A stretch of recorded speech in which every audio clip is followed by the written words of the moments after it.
우리가 살아가는 믿음의 삶을 설명하는 여러 가지 비유들이 있습니다. 이제 오랫동안 성경 공부를 하시다 보면 그런 제가 지금 설명하는 두 가지의 비유를 한 번쯤은 들어보셨을 거예요.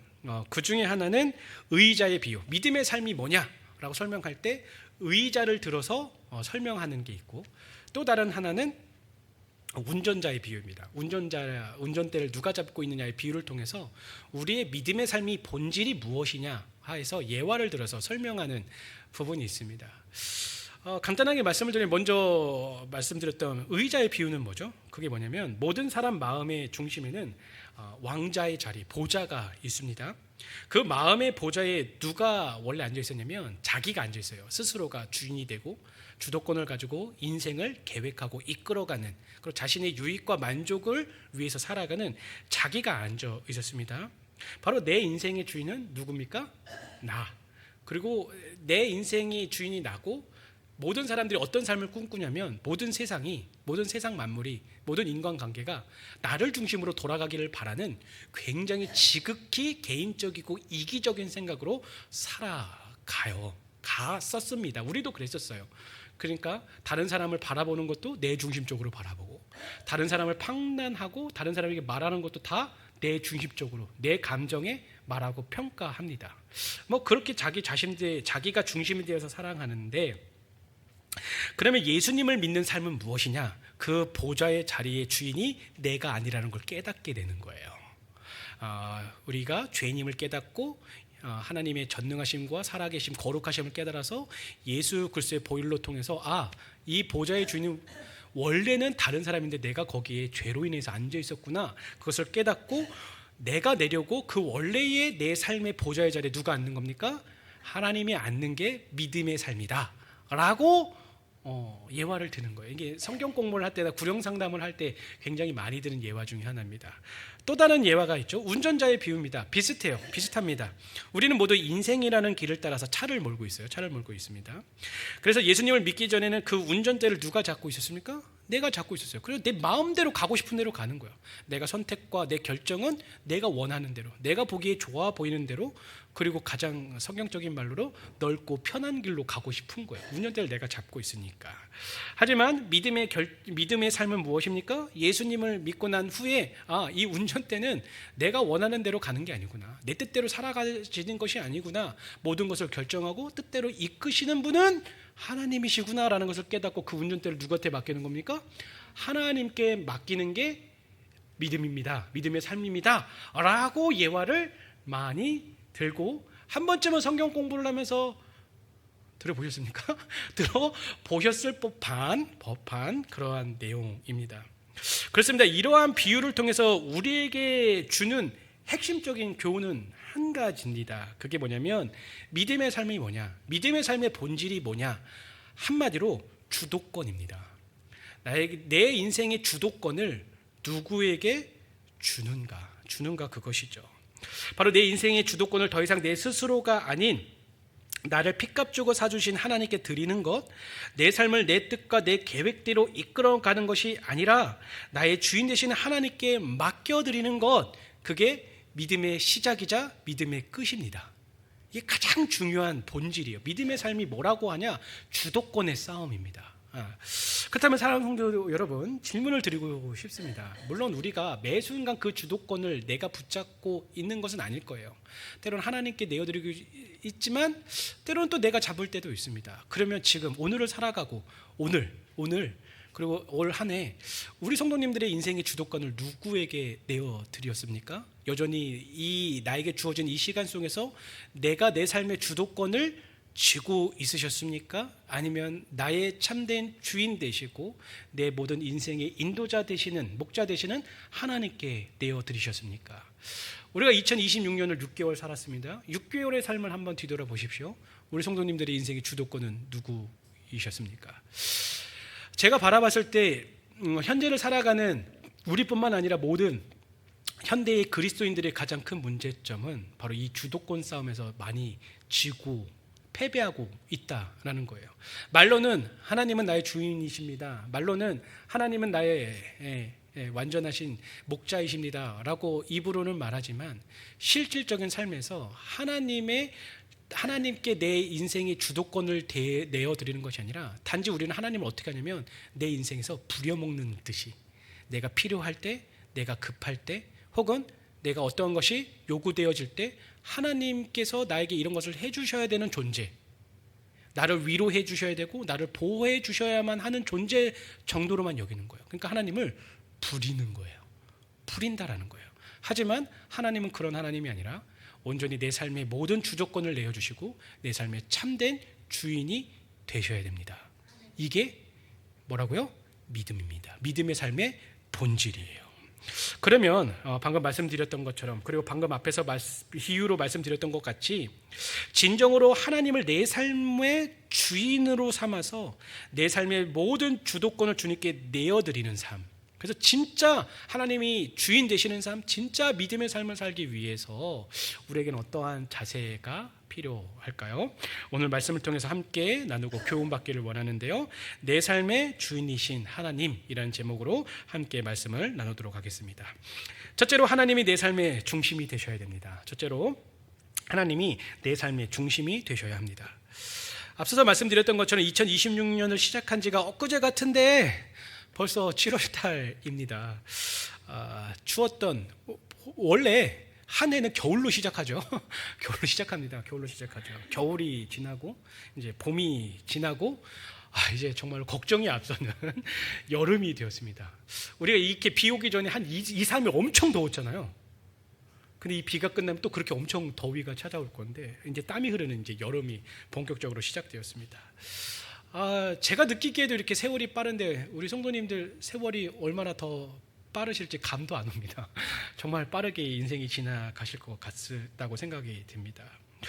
그리고 아마도 올해 2026년 한 해를 시작하면서 아마 저마다 우리 성도님들 개개인마다 나름대로의 인생의 어떠한 여러 가지 계획들이나 목표를 세우셨을 것 같아요. 뭐 일상적인 삶이 됐든 혹은 신앙적인 것들이 되었든 여러 가지 계획을 세우고, 그리고 그 계획대로, 그리고 그 목표대로 살기 위해서 나름대로 열심히 잘 살고 계신 줄로 믿습니다. 바로 학생이면 학생대로, 뭐 직장인이면 직장인대로, 혹은 가정주부로서, 한 가정의 부모로서 나름대로 내 인생을 조금 더 가치 있고 좀 더 잘 살기 위해서,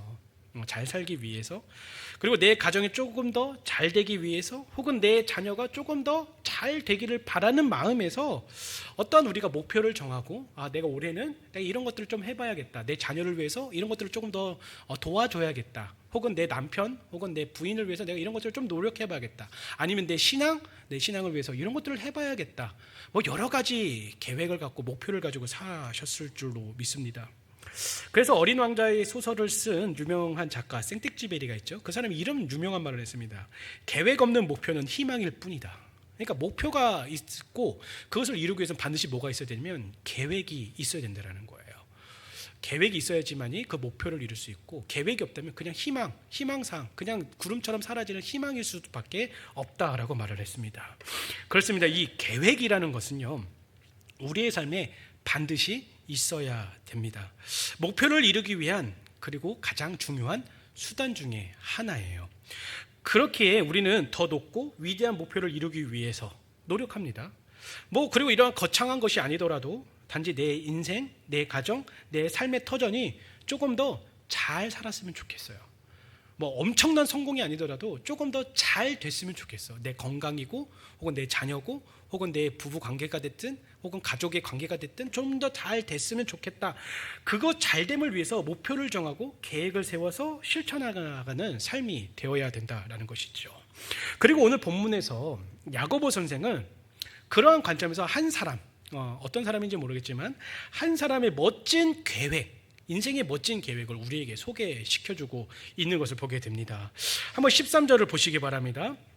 들으라, 너희 중에 말하기를 오늘이나 내일이나 우리가 어떤 도시에 가서 거기서 1년을 머물며 장사하여 이익을 보리라 하는 자들아 라고 기록하고 있습니다. 지금 야고보 선생이 말하고 있는 말하고 있는 사람은 어떤 사람입니까? 자신의 목표가 있어요. 분명한 목표가 있어요. 내 삶에 내가 이것을 이루었으면 좋겠다. 목표와 목적이 분명히 있어요. 그리고 그것을 이루기 위해서 뭘 세운 사람이냐면 계획을 세웠어요. 내가 올 한 해 아니면 내가 몇 달 안에 이러한 목적이 있어. 그리고 이러한 목적을 이루기 위해서 내가 이러한 것들을 해야겠다라고 계획을 세운 사람입니다. 우리도 뭐 이렇게 거창한 계획이 아니더라도 하루에도 계획을 세우잖아요. 내가 오늘 이런 것을 해야 되니까 이렇게 시간을 움직이고 이렇게 살아야겠다라는 계획이 있어요. 아니면 한 달 동안, 아니면 반개월 동안, 아니면 1년 동안 내가 이렇게 살아야겠다는 계획을 세우는 것처럼 이 사람도 어떠한 목적이 있고 그것을 이루기 위해서 계획을 세웠다라는 것이죠. 그래서 이 짧은 구절, 한 구절입니다. 한 구절 안에 무려 4가지의 사실이 등장을 합니다. 뭐가 등장하죠? 먼저 내가 도시에 가겠다, 어떤 도시에 가겠다라는 정확하고 분명한 체류 장소가 나와요. 내가 여기가 아니라 어떤 도시에 가서 장사를 해야겠어. 그건 뭡니까? 여기 말고 저기가 더 좋다라는 것을 판단을 내린 거예요. 엄청나게 잘 생각을 한 거죠. 시장 조사를 한 거예요. 거기 가겠다. 체류 장소가 나타났어요. 그리고 이어서 뭘 하냐면 기간을 정합니다. 내가 1년 하겠다. 1년을 머물면서 내가 거기서 1년을 머물면서 내가 무엇인가를 하겠다라고 정했어요. 다음으로는 장사를 하여. 그러니까 내가 장사를 하겠다는 사업 방식도 정했습니다. 그리고 마지막으로 이익을 보겠다라는 뭡니까? 분명한 목적이 있는 거예요. 자기의 목적이 뭐냐면 내 삶의 이익을 보겠다. 내가 돈을 좀 벌어야겠다라는 목적을 세웠어요. 그리고 그 목적을 세우기 위해서 장소를 정했고 시간을 정했고 방법을 정했습니다. 굉장히 구체적이고 건전한 계획입니다. 계획이죠. 건전해요. 그렇습니다. 지금 이 사람은 뭐 도둑질을 하겠다고 했습니까? 아니에요. 내가 부당하게 이익을 찾겠다, 뭐 강도직을 하겠다, 어떤 부당하게 자신의 목표를 이루겠다라고 한 것이 아니었어요. 좋은 계획을 세우고 자신의 목표를 이루기 위해서 노력하는 거예요. 굉장히 건강한 자세입니다. 그런데 오늘 우리가 본문 전체를 읽어보셔서 아시겠지만 야고보 선생은, 그리고 하나님은 이 사람의 태도가 잘못되었다라고 말을 해요. 우리가 얼핏 봤을 땐 우리의 삶과 굉장히 닮아 있어요. 우리도 목적이 있고 목표가 있고 자녀를 향한 목적이든 내 인생을 향한 목적이든 아니면 내 가정 혹은 내 직장 뭐 여러 가지 목표가 있잖아요. 그리고 내가 그것에서 나의 잘됨을 위해서 우리는 나름대로 계획을 세고 그것을 실천하기 위해서 노력을 해요. 우리랑 굉장히 닮아 있는 것 같습니다. 그런데 야고보 선생과 하나님은 이러한 태도가 잘못되었다라고 말을 하고 있다라는 거예요. 그러면 사랑하는 성도들은 도대체 무엇이 왜 이 사람의 태도가 잘못되었다고, 왜 이 사람의 계획이 어긋난 것이라고, 잘못된 것이라고 이야기를 하고 있냐라는 것이죠. 다시 말씀드리지만 계획 자체는 문제가 아니에요. 이런 계획 세울 수 있죠. 세울 수 있습니다. 그리고 굉장히 건전합니다. 건강해요. 큰 하나님의 뜻 안에서 뭔가 벗어날 게 없어요. 좋은 계획같이 보입니다. 하지만 문제가 뭐냐면 바로 삶을 대하는 태도예요. 삶을 대하는 태도, 즉 자기 자신을 어디에 두고 있냐면, 우리가 맨 처음에 예화를 드렸죠. 자기 자신이 최종 결정권자가 된 거예요. 자기가 자신의 삶의 보좌에 앉아있고 자신의 인생의 운전대를 여전히 자기가 쥐고 있는, 인생의 주도권을 자기가 쥐어서 살아가는 태도를 가지고 있었다라는 것이죠. 바로 건전해 보이고 건강해 보이는 계획이지만 그 계획 안에는 하나님이 계시지 않았다라는 거예요. 한번 보시기 바랍니다. 내가 가는 거야. 내가 간다. 내가 거기 어느 도시로 가겠다. 그리고 장사를 1년을 머물겠대요. 1년을 머무르는데 누가 머무르겠습니까? 내가 머물겠다라는 거예요. 그리고 거기 가서 장사를 하겠대요. 누가 장사를 합니까? 내가 장사를 하겠대요. 그리고 궁극적으로 내가 이윤을 보겠다는 거예요. 내가 내 이윤을 위해서 내가 계획을 세고 내가 가고 내가 장사를 하겠다라고 말하는 겁니다. 이처럼요, 그의 인생에는 계획은 있었어요. 어떻게 살겠다라는 계획이 있었어요. 내가 이러한 계획을 통해서 이러한 것들을 이루겠다는 목적의식이 분명히 있어요. 굉장히 건강하죠. 계획은 있었지만 뭐는 없었습니까? 하나님은 없었다라는 게 문제인 거예요. 우린 여기서 우리가 우리의 삶을 되돌아봐야 되는 거예요. 바로 자신의 삶에 하나님을 배제하고 오직 자신이 주인이 되어서 무엇인가를 이루겠다라고 말을 하는 거죠. 오로지 뭐만 생각합니까? 나예요. 내가 중심이 되는 삶을 살아가고 있었다라는 것이죠. 사랑하는 성도 여러분, 오늘 우리는 이 사람의 모습이 혹시 지금 나의 모습은 아닌지 우리는 정말로 깊이 조금 심도 있게 우리의 삶을 되돌아보셔야 된다라는 것이죠. 그리고 우리는 이러한 잘못된 모습이 아닌 삶 가운데 세우고 있는 크고 작은 계획 가운데 나의 삶의 주인 되시는 하나님이 중심이 되셔야 되는 거예요. 내가 작은 계획이든 큰 계획이든 어떤 인생의 큰 것을 좌지우지하는 어떠한 선택이 됐든 그 모든 것의 중심에는 내가 있는 게 아니라 하나님이 계셔야 되는 거예요. 바로 하나님께 내 삶의 주도권을 내어드리고 바로 하나님께서 내 삶을 이끌어 가실 수 있도록 우리는 그렇게 하나님이 중심이 되는 삶을 살아가야 될 줄로 믿습니다. 그러면 우리 자녀들의 진로를 결정할 때 무엇이 중심이 되어야 되겠습니까? 우리 성도님들 이제 뭐 다 키운 성도님들 있고 이제 키우고 계신 성도님들이 있는데 자녀들의 진로를 결정할 때 무엇이 중심이 되어야 되겠어요? 우리는 흔히 생각할 때 그런 걸 생각합니다. 앞으로 무엇이 유망한 사업이라더라, 어떤 직업군이 앞으로는 잘 된다고 하더라, 뭐 그런 것들을 생각해요. 혹은 야 이런 거 하면 돈은 잘 번다더라, 굶어 죽지는 않는다더라. 그러니까 이런 것들을 하고 이런 것들을 계획을 세워서 이렇게 학교에 진학하고 이런 과에 졸업을 하면 잘 되겠거니라고 그렇게 그것이 중심이 되어서 생각하는 경우가 굉장히 많습니다. 물론 그것 자체를 부정하는 것이 아니에요. 하지만 그런 계획과 그러한 목표를 설정하는 중심에 뭐가 있어야 되냐면 하나님이 반드시 계셔야 된다라는 거예요. 하나님이 계셔야 되는 거예요. 단지 출세와 돈만을 생각하는 것이 아니라 진정으로 하나님이 나에게 허락하신 이 자녀를 통해서 무엇을 하기를 원하시는지, 이 자녀가 어디에 있기를 원하시는지, 이 자녀를 통해서 하나님께서 어떠한 영광을 받기를 원하시는지 함께 기도하고 함께 그 길을 찾아가야 된다라는 거예요. 하지 말라는 거 아니에요. 무엇이 어떠한 직업군이 좋다, 무엇을 준비해야 된다, 계획을 하지 말라는 게 아니에요. 그 계획의 중심에 뭐가 있어야 된다고요? 하나님이 계셔야 되는 거예요. 하나님께서 과연 무엇을 원하시고 기뻐하시는지를 찾아야 된다는 거예요. 예를 들어서 내 자녀가 뭐 이런 기질이 있고 이런 것을 너무 좋아한다면 그 직업군이 하나님께서 절대로 기뻐하시지 않는 직업군이라면 그건 선택하면 안 되는 거예요. 안 된다라는 거예요. 이처럼 모든 것의 중심은 하나님이 계셔야 돼요. 자녀의 결혼 많이 고민들 하시고 기도도 하실 거예요. 결혼도 마찬가지입니다. 내 자녀의 배우자를 위해서 어떤 기도를 하십니까? 성도 여러분, 어떤 기도를 하세요? 물론 어떠한 보여지는 거, 그리고 그렇게 좋은 배필을 만나는 거, 기도하는 거 좋죠. 전혀 무시할 수 없습니다. 그러나 그런 것보다 가장 먼저 하나님께서 준비해 둔 사람이 누구인지 그것을 찾게 해달라고 우리는 기도해야 되는 거예요. 하나님이 중심이. 그러니까 우리는 너무 함정에 빠져요. 내가 부모다 보니까 내 관점에서 내 자녀가 이런 사람이랑 결혼했으면 좋겠어. 아닙니까? 내 관점에서 내 아들이 됐든 딸이 됐든 이런 사람을 만났으면 좋겠고 이런 시기에 만났으면 좋겠어. 근데 그 중심에 누가 있는 거예요? 내가 있는 거예요. 여기서 이렇게 조금 크게 아멘이 안 나오셔더라도 어쩔 수가 없습니다. 내가 있는 거예요. 내가 있는 거예요. 하지만 우리가 하나님이 중심이 될 때 하나님께서 준비해 두신 사람을 만나고 하나님께서 보셨을 때 가장 적절한 때에 결혼시켜달라고 우리는 그것을 위해서 기도해야 돼요. 내 생각을 내려놓으셔야 된다는 거예요. 세상 사람들의 기준이 아니에요. 야, 지금 결혼시켜야 된다, 아니면 늦는다, 그런 기준이 아니에요.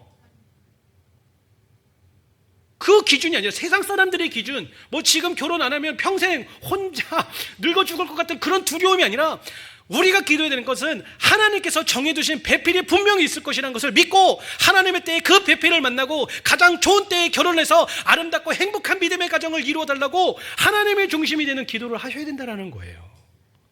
우리의 일상생활도 마찬가지 아니겠습니까? 사업의 계획, 직장의 계획, 물질의 계획, 가정의 계획 등등 모든 것을 세울 때 과연 하나님의 뜻이 어디 있는지, 하나님께서 가장 기뻐하는 것이 무엇인지 먼저 그것을 찾아야 되는 거예요. 아무리 우리의 가정과 내 삶에 유익이 되더라도 이것이 하나님의 뜻에 벗어나진다면 그것을 선택하지 말아야 되는, 하나님의 중심이 되는 계획하에서 우리는 움직여야 된다는 것이죠. 단지 내게 더 유익이 되고 사회적으로 경제적으로 더 성공적인 삶을 이끌 것을 먼저 생각하는 것이 아니라 하나님께서 내 삶을 통하여서, 그리고 우리의 가정을 통하여서 무엇을 하고자 하시는지를 먼저 찾고 기도하셔야 된다는 것이죠. 잠언 16장 9절에서 이렇게 말하죠. 사람이 마음으로 자기의 길을 계획할지라도 그 걸음을 인도하시는 분은 누구시라고요? 여호와시라는 거예요. 잘 기억하시기 바랍니다. 결국에는요, 하나님은요, 이 세상의 모든 일을 누구 뜻대로 움직이십니까? 이걸 잘 생각하셔야 돼요. 결국에는 이 세상의 이야기 있잖아요. 제가 예전에 한번 말씀드렸죠. 역사를 뭐라고 말하죠? 영어로 히스토리라고 하잖아요. 히스토리. 그 앞에 히가 붙잖아요. 히. 그게 이야기예요. 히스토리. 하나님의 이야기예요. 결국엔 모든 인생의 역사, 세상의 역사는 하나님의 뜻대로 돼요. 내가 뭐 아무리 기도해도 하나님의 뜻 안에 편승해 가는 게 가장 중요한 거예요. 그러니까 우리는 매 순간마다, 매 계획마다 무엇을 생각해야 되냐면 이것이 과연 하나님의 뜻 안에 있는 것을 찾아야 된다는 것이죠. 사랑하는 성도 여러분, 잊지 마시기 바랍니다. 우리의 삶의 주인은 결코 내가 될 수 없어요. 내가 될 수 없어요. 또한 내 삶을 인도하고요, 이루시고요, 세우는 것도 내가 할 수 없어요. 누가 이끌어 가신다고요? 히스토리, 그가 이끌어 가신다라는 거예요. 오직 내 삶의 주인은, 그리고 내 삶을 인도하시는 분, 그리고 내 삶을 이루고 세우시는 분은 하나님이시라는 거예요. 결국 하나님은 그분의 뜻을 이루신다는 것을 기억하시기 바랍니다. 그렇기 때문에 어떠한 결정과 선택 앞에, 또한 어떠한 삶의 중요한 계획을 세우기 앞서 가장 먼저 뭘 해야 되냐면 하나님의 뜻이 무엇인지 찾으셔야 된다는 거예요. 과연 이 계획과 이 결정이 하나님께서 기뻐하실 만한 결정인가? 내 자녀를 진로를 결정할 때, 혹은 우리가 어딘가에 이사를 할 때 아주 사소한 것부터 생각을 하셔서 이것이 과연 하나님께서 기뻐하실 만한 선택인가를 생각하고 바로 하나님 중심적으로 모든 것을 계획하고 결정하는 삶을 살아가셔야 된다는 것이에요. 그리고 우리는 늘 기도하셔야 됩니다. 사실 우리가 하나님의 뜻이 어디 있는지 찾기 굉장히 어렵습니다. 그렇죠? 내가 이것을 선택하고 이것을 결정하는 것이 정말로 하나님의 뜻인가? 우리는 내일을 알지 못하고 미래를 알지 못하니까 그런 답답함이 때로는 있을 수 있어요. 그렇잖아요. 하나님, 내가 정말 내 자녀 결혼하는 거 정말 답답합니다. 내 자녀 진로를 결정하는 거 답답합니다. 하나님의 뜻이 어디 있는지 저가 잘 알지 못합니다. 그래서 우리는 때로는 어떠한 마음이 있어요? 하나님이 내 꿈속에 탁 나타나서 아무개야, 네가 이런 것이 내 뜻이다라고 알려줬으면 좋겠다라는 생각을 하시잖아요. 그럴 때때로 성도님들 저에게 이렇게 상담 오실 때 어떤 걸 바라십니까? 목사님이 시원하게 성도님 이것이 하나님의 뜻입니다라고 딱 결정해 줬으면 좋겠다는 생각으로 때로는 저에게 이야기를 하실 때가 있는 것을 알고 있어요. 하지만 뭐 저라고 뭐 다릅니까? 하나님의 뜻이 어딘지 모를 때가 너무 많아요. 그렇기 때문에 우리에게 필요한 게 뭐냐면 기도예요. 어떤 기도를 하셔야 되냐면, 하나님, 저는 알지 못합니다. 그러나 하나님께서는 아신다는 것을 알고 있습니다. 하나님의 뜻은 하나님께서 가장 잘 아시고 내 모든 삶의 주인은 하나님이시기 때문에, 하나님, 내가 이러한 것을 결정하고 이러한 것을 선택할 건데 이 모든 결정과 선택이 하나님 뜻 안에 있게 해주십시오. 우리 그거 기도하셔야 돼요. 내 자녀가 진로를 선택할 때, 내 자녀가 어떠한 배우자를 선택할 때, 혹은 내 가정이 어떠한 것들을 결정하고 선택하고 계획 세울 때 그 모든 선택과 결정이 하나님 뜻 안에 있게 해주십시오. 하나님의 계획 안에 있게 해주십시오. 하나님께서 내 삶을 선하게 인도해 주십시오라고 기도하고 결정한다면 하나님께서는 그 뜻을 우리의 삶 가운데서 실현해 주실 겁니다. 그래서 쉬지 말고 뭐 하라고요? 그래서 기도하라는 거. 쉬지 말고 기도하라. 그 다음에 그 다음 절에서 뭐라고 말합니까? 이것이 하나님의 뜻이다. 하나님의 뜻이 뭡니까? 모든 선택과 결정의 앞에서 내 이익과 내 유익을 찾는 것이 아니라 하나님, 그것을 내려놓고 이 모든 선택과 결정이 하나님의 뜻이 되도록, 하나님께서 이끌어 가시는 것이 되도록 도와주세요 라고 선택하고 결정하면 하나님께서는 그 삶을 인도해 주실 겁니다. 그럴 때 내가 세운 계획보다, 내가 세운 목표보다 더 크고 놀라운 은혜로 우리의 삶을 이끌어 가실 것이고 세워 주실 줄로 믿습니다. 내 삶의 주인의 자리에, 내 삶의 운전석에 하나님을 앉히시고 하나님 중심적인 삶을 살아가는 우리가 되기를 간절히 바라겠습니다. 둘째로 하나님이 주인이신 삶을 살기 위해서는 하나님 앞에서 겸손해야 됩니다. 하나님 앞에 겸손하셔야 돼요. 14절과 15절입니다. 내일 일을 너희가 알지 못하는도다. 너희 생명이 무엇이냐? 너희는 잠깐 보이다가 없어지는 안개니라. 너희가 도리어 말하기를 주의 뜻이면 우리가 살기도 하고 이것이나 저것을 하리라 하거늘 이라고 기록하고 있습니다. 오늘 지금 방금 읽었던 본문에서 우리는 이제 세 가지의 동사를 발견할 수 있고, 그 세 가지 동사를 통하여서 우리가 하나님 앞에 겸손해야 되는 이유를 찾을 수가 있어요. 세 가지를 한번 간단하게 살펴보면, 가장 먼저 하나님은 우리에게 무엇을 알려주시냐면 우리는 무지한 자들이다 라는 것을 알려주고 계세요. 너희들이 왜 겸손해야 되냐면 너희들은 무지한 자들이기 때문에 겸손해야 돼 라고 말씀하고 있습니다. 보십시오. 내일 일을 너희가 어떻게 한다고요? 알지 못한다. 알지 못한다. 방금 앞절에서는요, 다음 해, 내가 1년 동안 해서 이윤을 남기겠다. 그러니까 1년의 계획, 그러니까 다음 해를 계획을 세우는 사람의 이야기가 나왔어요. 방금 저희가 나눴잖아요. 그런데 본절에 이르러서는 내년이 아니라 뭐라고 말하니까 니네가 내일 일도 모른다. 내일 일도 알지 못한다라고 말씀하고 있습니다. 그렇습니다. 우리는 마치 늘 말씀드리잖아요. 마치 내일이 당연히 올 것처럼 생각하면서 살아가요. 네, 당연히 올 것처럼. 그리고 마치 내 시간을 하나님께 맡겨놓고 그것을 내가 찾아오는 것처럼 그렇게 착각하면서 살아갈 때가 너무 많다라는 것이죠. 하지만 결코 그런 것이 아니죠. 시간이라는 게.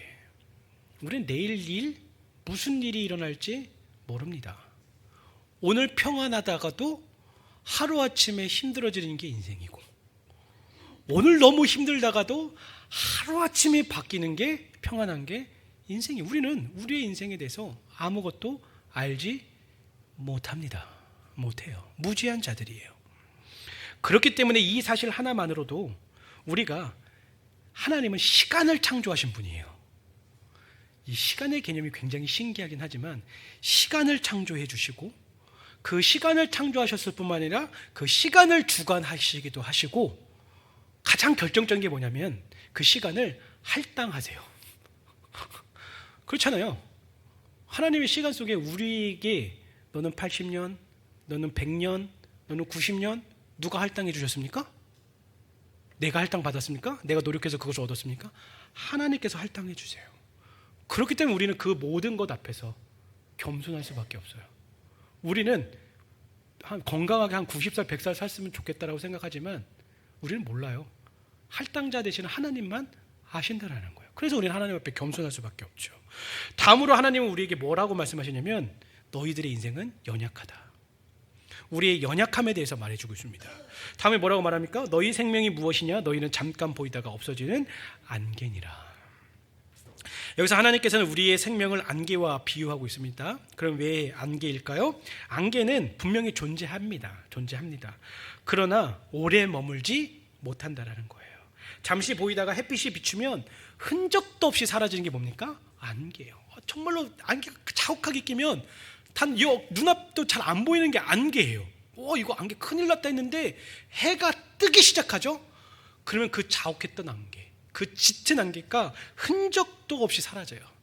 그것을 붙잡을 수도 없고요. 아무리 손을 뻗어도 손에 담을 수 없는 게 뭡니까?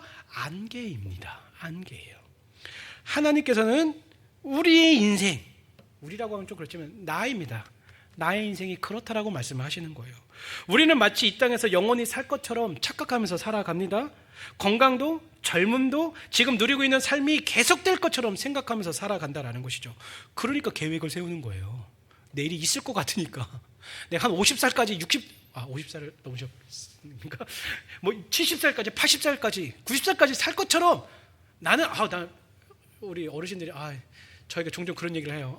빨리 죽어야죠 라고 말씀하시지만 본심이 아니라는 걸 알고 있습니다. 건강하게 오래 살고 싶은 꿈, 그런 희망 다 있으시기 때문에 우리 나름대로 이렇게 이렇게 계획을 세우면서 살아간다는 거예요. 바로 계속될 것처럼 그렇게 살아간다라는 것이죠.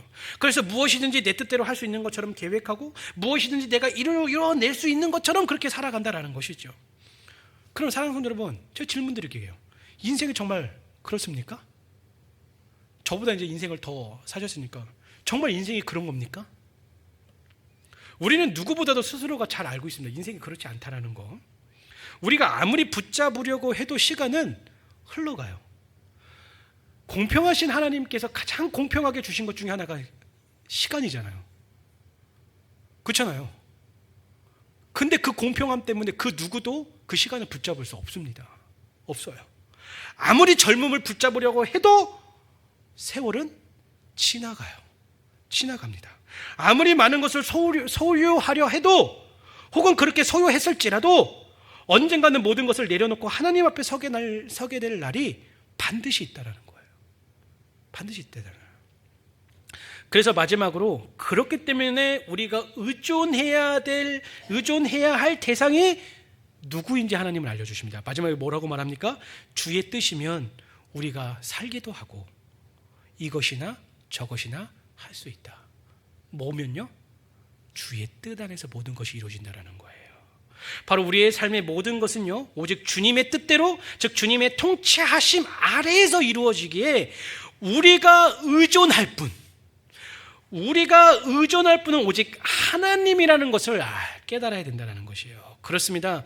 이렇게 나의 나약함과 하나님의 위대하심을 깨닫게 된다면 우리는 당연히 겸손해질 수밖에 없어요. 하나님 앞에 겸손해질 수밖에 없습니다. 그리고 실질적으로 우리의 삶에 행하신 하나님의 은혜와 사랑을 기억한다면 너무나 당연하게 겸손하게 하나님께 내 인생의, 내 마음의 보좌의 자리를 내어드려야 되고요, 하나님께서 나에게 은혜를 베푸신 그 모든 것들을 바라보고 하나님의 전능하심을 바라본다면, 그리고 하나님의 통치하심을 바라본다면 당연히 우리의 인생의 운전대를 주님께 내어드릴 수밖에 없다라는 것이죠. 그런데 그렇게 하나님이 내 삶의 중심이 되고 하나님이 내 삶의 주도권을 가지고 사는 것에 있어서 가장 큰 적이 뭐냐면, 그게 바로 겸손의 반대말 교만입니다. 교만이에요. 그리고 야고보 선생은요, 하나님께서 베푸시는 은혜를 잊고 교만하게 되면 어떻게 된다고 말하냐면 허탕한 자랑에 빠진다라고 말합니다. 16절입니다. 이제도 너희가 허탄한 자랑을 하니 그러한 자랑은 다 악하니라 라고 말하고 있습니다. 여기서 허탄한 자랑은요, 요한일서 2장에 등장하는 이생의 자랑과 같습니다. 이생의 자랑. 바로 내 삶 가운데 하나님은 점점 사라지고 세상 것들을 나타내고 자랑하려는 마음을 뜻한다라는 것이죠. 예를 들면 사람들은 뭘 자랑하기를 좋아하냐면 자기가 어디에 살고 있는지 자랑하기를 좋아해요. 뭐 자기의 외모를 혹은 자기의 지위를, 자기의 학벌을 드러내 보이고 자랑하는 것을 좋아합니다. 혹은 자녀가 잘 되거나 좋은 직장이나 좋은 회사에 취직을 하면 그것을 자랑합니다. 혹은 내가 어떠한 좋은 물건을 사게 됐으면 그런 것들을 자랑하기가 쉬워요. 이렇듯 점점 우리의 삶 가운데 우리가 소유하고 우리가 누군가에게 자랑할 만한, 정말 자랑할 만한 무엇인가가 있으면 우리는 그것을 주신 하나님을 자랑하는 것이 아니라 뭘 자랑한다고요? 그냥 그걸 자랑해요. 우리가 2주 전에 3주 전에 나눴던 것처럼 주신 하나님을 잊어버리고 그 은혜가 우상이 되어서 그것을 자랑하게 된다라는 것이죠. 이처럼 겸손하지 못하고 교만에 빠지면요, 그 모든 것을 마치 자기가 이룬 것처럼, 모든 것이 자신의 것처럼 허탄하고 썩어 없어질 것들에 집착하고 자랑하게 된다라는 것이죠. 나를 구원해 주신 하나님, 나의 삶의 필요를 채우시고 복 주신 하나님은 온데간데 없고요, 단지 내가 받아 누리고 있는 세상 것들만 자랑하는 잘못되고 미련한 삶에 빠질 수 있게 된다라는 것이죠. 그러나 사랑하는 성도 여러분, 잊지 마시기 바랍니다. 오늘 본문의 말씀처럼 우리는 안개와 같은 자들이에요. 우리의 삶은 안개와 같아요. 안개와 같다라는 거예요. 뿐만 아니라 1년, 한 달, 아니 당장 내일 일도 알지 못하는 것이 바로 우리입니다. 그렇게 무지한 게 우리예요. 그렇기 때문에 지금 당장이라도 하나님이 부르시면 우리는 이 세상에서 그렇게 값지게 여기고 귀하게 여긴 것들 모든 것을 이 땅에 두고 하나님 앞에 갈 수밖에 없는 존재들이다라는 것이죠. 또한 하나님께서 허락하시지 않는다면 내가 아무리 철저한 계획을 세우고 내가 아무리 완벽한 계획을 세울지라도 눈꽃만한 것도 이룰 수 없는 자들이, 그러한 무능력함이 우리에게 있는 자들이에요. 내가 아무리 대치동에 엄청난 유명한 선생을 엄청난 금액을 데리고 와서 내 자녀를 과외시켜도 하나님께서 그것을 원치 않으시면 내 자녀는 좋은 대학 못 갑니다. 못 가요. 하나님께서 허락하시지 않는다면 단 하나의 것도 이루어지지 않습니다. 반대로 하나님께서 여러분에게 허락하신 것도 굉장히 많은 줄로 믿습니다. 은혜로 허락하셨지만 하나님께서 한순간에 사라져라라고 말씀하시면 모든 게 다 사라집니다. 욥 있잖아요. 겉표면으로 보면은 사단이 장난친 것 같잖아요. 하지만 그 모든 사단의 일들을 허락하신 게 누구예요? 하나님입니다. 그 부유했던 욥이 하루입니다. 모든 것을 잃었고 그렇게 다복했던 가정이 하루아침에 풍비박산 나고 그렇게 건강했던 육신이 하루아침에 잃어버려요. 하나님께서 허락하신다면 아무리 내가 움켜쥐려 하고 내가 아무리 지키려 했던 것들도 잃어버립니다. 이처럼 사랑하는 성도 여러분, 우리는 인생 가운데 깨달아야 돼요. 하나님 앞에 나는 아무것도 아니구나. 교만해지시면 안 돼요. 교만해지시면 안 됩니다. 그런데 놀라운 것은 그런 나를 하나님께서 기억하여 주시고 귀하게 여기시고 사랑해 주셨다라는 것이죠. 이런 미약하고 아무것도 아닌 나를 사랑하셔서 아들을 보내주시고 죽음을 통해 나를 대속해 주셨습니다. 그리고 우리의 삶을 선하게 인도하시며 필요에 따라 채우시고 차고 넘치는 은혜를 우리에게 허락해 주셨죠. 그렇게 우리는요, 하나님 앞에서 겸손하셔야 되고 감사하셔야 됩니다. 하나님께서 주셨기 때문에 내가 이만큼 누리는 거예요. 하나님께서 허락하셨기 때문에 내가 지금 이것을 지우고 있을 수 있는 거예요. 그러니 하나님 앞에 겸손하시고 마치 내가 이룬 것처럼, 마치 내가 수고해서 얻은 것처럼 착각하지 마시고 그 모든 것들을 겸손하게 내려놓으시고 여러분의 삶의 주인의 자리에 하나님을 높이시기 바랍니다. 그리고 세상에 허탄한 것, 세상에 썩어 없어질 것들을 바라보며 자랑하고 그것으로 안심하고 그것을 평안을 누리는 것이 아니라 그 모든 것의 주인 되시는 하나님을 자랑하십시오. 바로 내가 가진 어떤 것을 자랑하는 것이 아니라 그것을 통해서 내가 안심하는 것이 아니라 나를 구원하신 하나님을 바라보고 감사하십시오. 내가 지금 이 정도 먹고 살만함 때문에 평안하고 안정감을 누리는 것이 아니라 그 모든 것을 허락하시고 채우신 하나님께 감사하셔야 돼요. 감사하셔야 돼요. 그래도 지금 내 인생에 그렇게 큰 풍파 없음 앞에 내가 그래도 나름대로 내가 열심히 살았으니까 이 정도 살았다라고 자신의 이름을 높이고 자랑하는 것이 아니라 내가 얼마나 많이 격길로 빠지고 얼마나 많이 실패할 수 있는 길들이 있었지만 그 모든 길에서 나를 지키셔서 여기까지 인도하여 주신 그 하나님 앞에서 겸손하게 감사하셔야 된다라는 거예요. 이렇게 하나님께서 나에게 허락하신 거, 하나님 때문에 내가 지금 이만큼 먹고 살만한 거, 하나님이 나의 인생을 세우셨기 때문에 지금 내가 여기에 머무를 수 있다라는 그 겸손함이 있을 때 우리는 비로소 하나님을 내 인생의 주인으로 모시고 하나님께 내 삶의 주도권을 내어드리는 진짜 믿음의 삶을 살아갈 수 있을 줄로 믿습니다. 말씀을 맺습니다. 마지막 17절 읽습니다. 그러므로 사람이 선을 행할 줄 알고도 행하지 아니하면 죄니라. 죄가 뭡니까? 하나님께서 원하시는 목적에 이르지 못하는 모든 것이 죄예요. 하나님께서는 뭘 원하시냐면 여러분의 삶의 주인이 되기를 원하세요. 이거 모르시는 거 아니죠? 아실 겁니다. 근데 그걸 행하지 않는 것은 죄입니다. 다시 한번 하나님의 말씀으로 깨달으시고 우리의 삶의 주인의 자리에 하나님을 앉히시고 주도권을 내어드리는 귀한 인생이 되기를 간절히 바라겠습니다.